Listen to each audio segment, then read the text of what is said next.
January 23, 1963. Secretary of Defense Robert McNamara picks up a pen. A single signature hits the paper. With one stroke, the Pentagon admits a decade of industrial delusion. The order was absolute. Halt all production of the M14. The machines fell silent, but the damage was done. 1,300,000 rifles already sat in crates. That was enough to arm the entire United States Army twice over. Millions of dollars poured into a weapon that the jungle had already rejected. Why did the collapse happen so fast? 1,000 AR-15 rifles arrived in South Vietnam for field testing. The results were a massacre of reputation. 80,000 rounds fired, 0 broken parts. Only 2 replacement components needed for the entire 1,000 rifle lot. Soldiers spoke of lethal precision at close range. They spoke of a weapon that actually worked in the mud.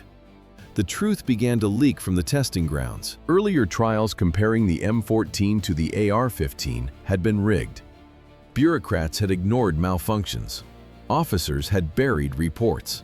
They had forced the 7.62 NATO cartridge on every ally, claiming it was the future. It was a lie built on pride and corruption. McNamara's signature was the funeral of that ambition. The ink dried on the white paper while stacks of useless rifles reached the ceiling. The assembly lines stopped moving. But to understand the true cost of that signature, we must go back to where these rifles were still killing their own owners. While planners in Washington debated doctrine, sergeants in the jungle took matters into their own hands. They were busy disabling the very feature that defined the rifle. Why carry an automatic weapon if you are forbidden from firing bursts? The Army solved this contradiction with a mechanical lock. The M14 was a lie. It promised to replace 4 different weapons: the Garand, the carbine, the grease gun, and the BAR. In reality, it was just a Garand with a box magazine. The cartridge was too violent. The wood was too light. The Pentagon tried to force a solution. They built the M14A1, a dedicated squad automatic version. They added a pistol grip stock. They bolted on a folding vertical foregrip and a bipod. They installed a massive muzzle brake. The result was a 14.5-pound monster, loaded with 20 rounds. It looked lethal. It was useless. On full auto, the muzzle still climbed toward the clouds. The thin barrel overheated after 2 magazines. Sustained fire was impossible. The Army finally surrendered to physics. They issued a command to lock 90% of all M14s to semi-automatic only. Officers didn't want soldiers hitting the enemy. They wanted them to stop wasting bullets. A soldier would click the selector. Nothing happened. The rifle was physically barred from its own purpose. The one-rifle dream died in the mud. The M14 was too powerful for a submachine gun and too weak for a light machine gun. It was a weapon of compromises that satisfied no one. Meanwhile, the AR-15 proved the math of modern war. Testing revealed a brutal disparity. A 5- to 7-man squad armed with AR-15s possessed the same firepower as an 11-man squad carrying M14s. The mechanical failure of the M14 began with a simple law of physics. Designers ignored the 2,500 foot-pounds of muzzle energy generated by the 7.62 NATO cartridge. Why did soldiers call it an anti-aircraft gun? The answer lies in the recoil. A soldier pulls the trigger on full auto. The first round hits the target. The second strikes the torso. By the third, the barrel climbs toward the clouds. The wooden buttstock slams into the shooter's collarbone with a dull, sickening thud. Control vanishes. The rifle weighed over 10 pounds when loaded. It stretched 44 inches from butt to muzzle. This was a parade ground weapon, not a jungle carbine. In the cramped belly of a transport plane or the back of a truck, the M14 was a clumsy iron bar. It was supposed to replace the submachine gun and the Browning automatic rifle. It failed both. The muzzle-light design offered 0 balance. There was no weight forward of the magazine to fight the climb. 20 rounds of high-power ammunition turned the rifle into a wild, bucking animal. This energy level is staggering. 2,500 foot-pounds is double the muzzle energy of a modern AK-74. The traditional wooden stock was a ghost of the past. It lacked the ergonomic pistol grip of the Soviet AK-47, which allowed a shooter to actually fight the recoil. Instead, the American soldier gripped smooth wood as the rifle kicked itself out of his hands. The Army ignored the ergonomics of the enemy and kept the straight comb stock of the Garand. The weight is identical, but one soldier carries 220 rounds while the other carries 650. Physics of recoil transformed into the mathematics of death. By 1961, the data was undeniable. A 5-man team with experimental rifles produced the same firepower as an 11-man squad carrying M14s. The difference was the load. A soldier with a new AR-15 carried 430 more bullets than his comrade with the M14. What does this mean in a firefight? Those extra rounds represent 20 minutes of active combat. 20 minutes of life that the Army bureaucracy traded away for a heavier caliber. The accuracy gap was even wider. In 1961, marksmanship tests revealed a brutal truth. Only 22% of M14 shooters achieved expert ratings. With the AR-15, that number jumped to 43%. The rifle was lighter. It stayed on target during automatic fire. It didn't fight the shooter. The Army High Command viewed these results as an insult to their tradition. They rejected every finding and ordered full-scale production of the M14. The Army rejected the superior AR-15 in favor of the M14. By 1960, the industry could not even produce the rifle they had chosen. Military officials promised a seamless transition.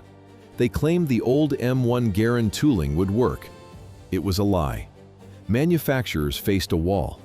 They had to build entirely new production lines from scratch. How many rifles reached the troops by mid-year? Almost none. In June 1960, the total count stood below 10,000 units. Factories stood cold. Conveyor belts ran empty. The promised mountain of steel remained on paper. Meanwhile, Armalite had a solution ready. Eugene Stoner had already scaled down his AR-10 into the AR-15. This happened in 1958. The future was available, tested, and rejected. The Army preferred the M14, a weapon they couldn't even build. Soldiers in the field waited. The first units to receive the new rifle were the paratroopers of the 101st Airborne Division. They finally took delivery in late 1961. The shortage of rifles became a critical issue by 1960, yet the solution had been sitting on the generals' desks since 1957. It was buried in a formal request from General Willard Wyman. What did the general ask for in the very year the M14 was adopted? He demanded a rifle that a human being could actually control. Wyman ignored the Ordnance Board's decade of dogma. He wanted a weapon weighing only 6 pounds fully loaded. For comparison, the M14 stripped of ammunition weighed 9 pounds. With a full magazine, it hit 11. 6 pounds is the weight of a modern laptop. The M14 weighed as much as 2 clay bricks. Wyman's vision centered on the small .223 caliber round. He wasn't looking for a heavy wooden relic of the last war. He wanted a lightweight select-fire weapon, something a soldier could fire on full auto without the barrel climbing to the sky. He prioritized mobility and volume of fire. A lighter rifle meant a soldier could carry more magazines into the jungle. This proposal was the first official American push toward the intermediate cartridge concept. Wyman's request for a lighter, controllable rifle hit a wall of silence. In 1957, ballistics didn't decide the future of the American infantry. A grand industrial lie did. The T-65 cartridge was now the mandatory NATO standard, 7.62 by 51 millimeters. The debate over intermediate rounds was dead. The choice narrowed to 2 rifles, the Belgian FNFAL and Springfield's T-44. Why did the T-44 win? The board pointed to a 1-pound weight advantage and a simpler gas system, but the true clincher was money. Springfield Armory promised a miracle. They claimed the T-44 could be manufactured using existing M1 Garand tooling. Look at the blueprints. The Garand receiver is a relic of the 30s. The T-44 is a different beast entirely. They shared a lineage, but not a DNA. The promise of recycled machinery was a phantom. It would have saved millions. Instead, it triggered a fiscal collapse. Reality hit the factory floors like a sledgehammer. The old Garand lathes sat idle. They were useless for the new design. To build the T-44, the government had to fund entirely new production lines from scratch. Costs spiraled. Deadlines vanished. The sound of the bolt locking home was the only thing they shared, a heavy metallic clank. To the generals, it sounded like tradition. To the taxpayers, it was the sound of a black hole. In 1957, the T-44 officially became the M14. It was a gas-operated weapon with a 20-round magazine. It offered full auto fire, but it remained a direct descendant of the M1 Garand. The lie about interchangeable machinery was just the surface. The real foundation of the disaster was laid even earlier. Washington forced the T-65 cartridge onto its allies. The logic of the newly formed NATO alliance was simple: standardization. Different rifles were acceptable, but the caliber had to be identical. If a new war broke out against the Soviet Union, every soldier needed to reach for the same ammunition crate. Britain offered a solution: the 280 British. It was an intermediate cartridge. It gave soldiers the same advantages the Germans and Soviets had already discovered: better control, lighter weight, more rounds in the pack. The Americans refused to listen. They demanded full-power performance. The U.S. military-industrial complex would not compromise on its legacy. This arrogance threw NATO's small arms development back by 15 years. Frankfurt Arsenal stayed the course. They developed the T-65. It was a shortened version of the 30-06, based on the 300 Savage case. They used new Olin ball powder to cram full-size power into a smaller brass shell. It was a political ultimatum disguised as a ballistic choice. The United States applied heavy pressure on its partners. Resistance crumbled. The alliance surrendered to the American will and officially adopted the 7.62 by 51 cartridge. American generals built a doctrine on a ghost. They ignored every report from the front lines. The Ordnance Department claimed combat tactics hadn't changed since the Great War. They saw no reason to downsize the caliber. Who actually fires at 800 meters with iron sights? The Army insisted every infantryman should. At that range, a human target is a microscopic speck. The front sight post completely covers the enemy's body. Yet, the High Command demanded full-power cartridges to reach this imaginary horizon. They dismissed intermediate rounds as weak.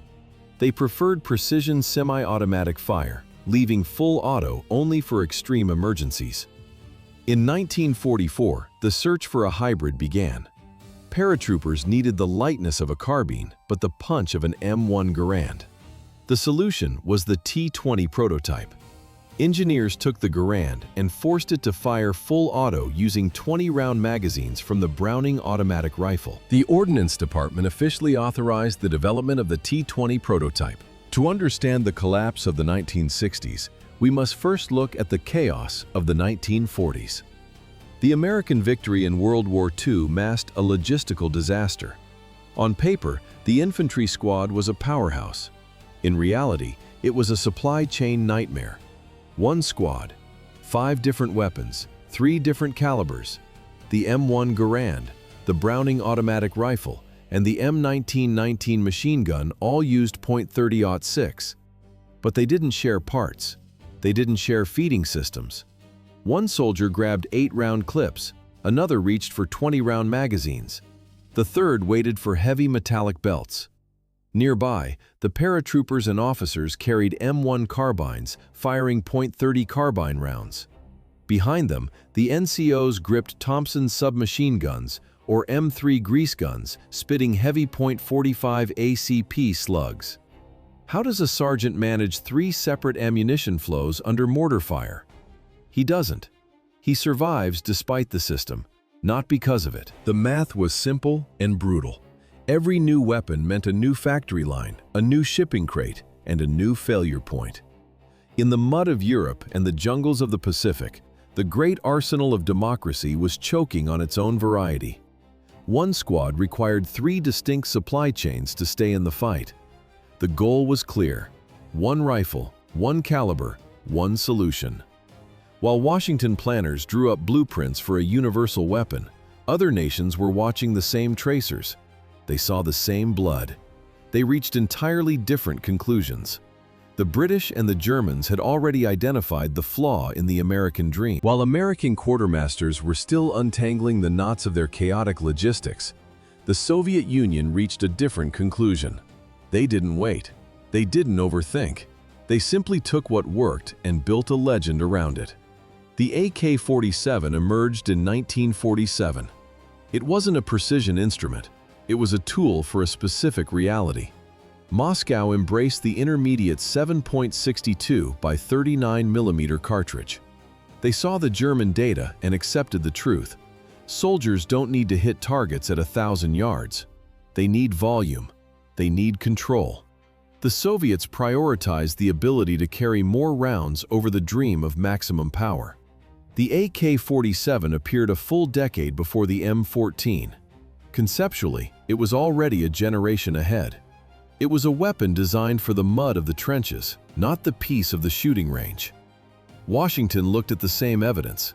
They saw the same dead bodies and the same combat reports. Then they chose to ignore everything. The United States military refused to pivot during the global conflict, clinging to their mixed calibers to avoid a supply collapse. When the war ended, the pressure vanished. They finally had the time to innovate. Instead, they doubled down on the past. The U.S. Army Board formally rejected the transition to intermediate cartridges in 1950. The American generals were not the first to face this ballistic riddle.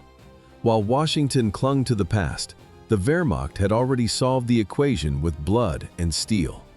By 1944, German soldiers were carrying a weapon that looked like nothing else on the Eastern Front.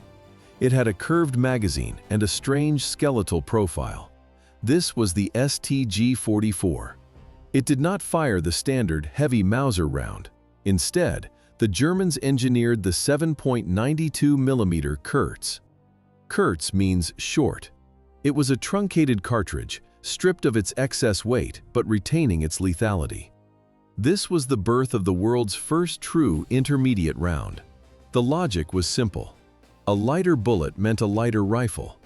A lighter rifle meant a soldier could carry twice the ammunition without collapsing. The STG-44 proved the concept in the frozen trenches of the East. It was a masterpiece of industrial pragmatism, but it arrived too late to save the Reich. The Kremlin did not miss the lesson. Soviet engineers recovered the German rifles from the ruins of Berlin and took them apart piece by piece. They didn't care about tradition, they cared about what worked. Using the German blueprint, they began development of their own 7.62 by 39 mm round. The Soviets studied the STG-44 and started building. Think. The entire path from German trenches to the jungles of Vietnam leads back to one number. A number the Wehrmacht calculated in blood. While American generals dreamed of marksmen hitting targets at 1,000 meters, a German statistician sat on the front lines. He watched. He recorded. He measured the space between the muzzle and the casualty. The data formed a jagged line that collapsed at a specific point. Where is the war actually fought?